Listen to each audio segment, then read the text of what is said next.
Assalamualaikum warahmatullahi wabarakatuh. Pertama-tama perkenalkan, nama saya Retsi Febini Afrigesti dengan NIM 1805204201044. Saya berasal dari Universitas Maritim Raja Ali Haji, Fakultas Ilmu Sosial dan Ilmu Politik, Prodi Ilmu Hukum. Yang mana di sini saya akan menjelaskan sedikit mengenai Komisi Nasional Hak Asasi Manusia atau yang biasa disebut dengan Komnas HAM. Yang mana tugas ini saya buat untuk memenuhi salah satu tugas hak asasi manusia. Nah, sebelum kita membahas lebih lanjut mengenai Komisi Nasional Hak Asasi Manusia atau biasa yang disebut dengan Komnas HAM, maka di sini saya akan menjelaskan terlebih dahulu apa itu hak asasi manusia. Hak asasi manusia adalah hak-hak yang dimiliki manusia semata-mata karena ia manusia. Umat manusia memilikinya bukan karena diberikan kepadanya oleh masyarakat atau berdasarkan hukum positif, melainkan semata-mata berdasarkan martabatnya sebagai manusia. Nah, hak-hak ini bersifat universal dan tidak dapat dicabut. Nah, adapun perkembangan pemikiran hak asasi manusia, menurut ahli hukum dari Prancis yaitu Karel Vassa, ia membuat kategori dalam bentuk generasi berdasarkan slogan revolusi Prancis yang terkenal, yaitu ada kebebasan, persamaan, dan persaudaraan. Adapun generasi pertama hak asasi manusia adalah kebebasan, yang mana sering dirujuk untuk mewakili hak-hak sipil dan politik, yakni hak-hak asasi manusia yang klasik. Lalu, adapun generasi kedua hak asasi manusia adalah persamaan, yang mana dirujuk untuk mewakili oleh perlindungan bagi hak-hak ekonomi, sosial, dan budaya.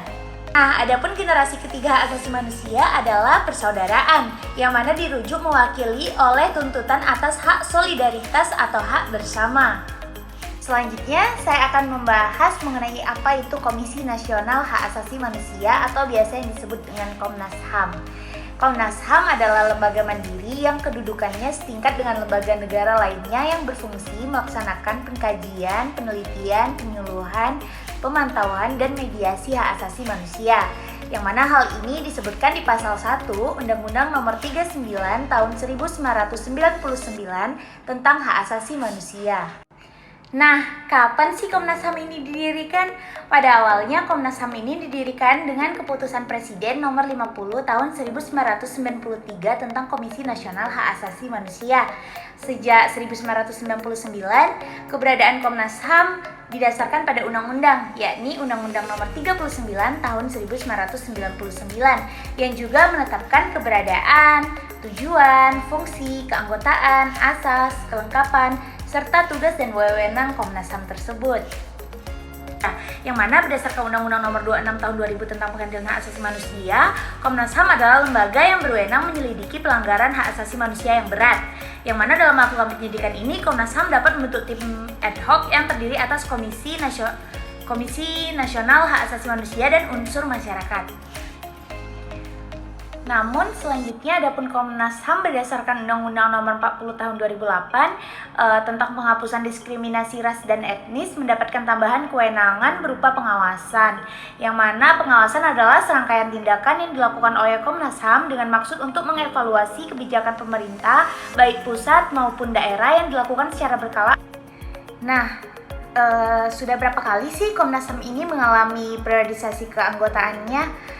Yaitu sejak didirikan pada 1993, Komnas HAM ini telah mengalami 6 kali periodisasi keanggotaannya, yaitu yang pertama pada tahun 1993 sampai 1998, yang kedua 1998 sampai 2002, yang ketiga 2002 sampai 2007, yang keempat 2007 sampai 2012, yang kelima 2012 sampai 2017, dan yang terakhir yang keenam yaitu 2017 sampai 2022. Nah, selanjutnya apa sih tujuan dari Komnas HAM tersebut? Adapun di dalam pasal 75 Undang-Undang tentang Hak Asasi Manusia disebutkan bahwa tujuan dari Komnas HAM tersebut adalah yang pertama, mengembangkan kondisi yang kondusif bagi pelaksanaan hak asasi manusia sesuai dengan Pancasila, Undang-Undang Dasar 1945 dan Piagam PBB serta Deklarasi Universal Hak Asasi Manusia. Yang kedua, meningkatkan perlindungan dan penegakan hak asasi manusia guna berkembangnya pribadi manusia Indonesia seutuhnya dan kemampuan berpartisipasi dalam berbagai bidang kehidupan. Nah, itu saja sekiranya penjelasan dari saya. Mohon maaf bila ada salah kata. Saya akhiri. Wassalamualaikum warahmatullahi wabarakatuh. Terima kasih.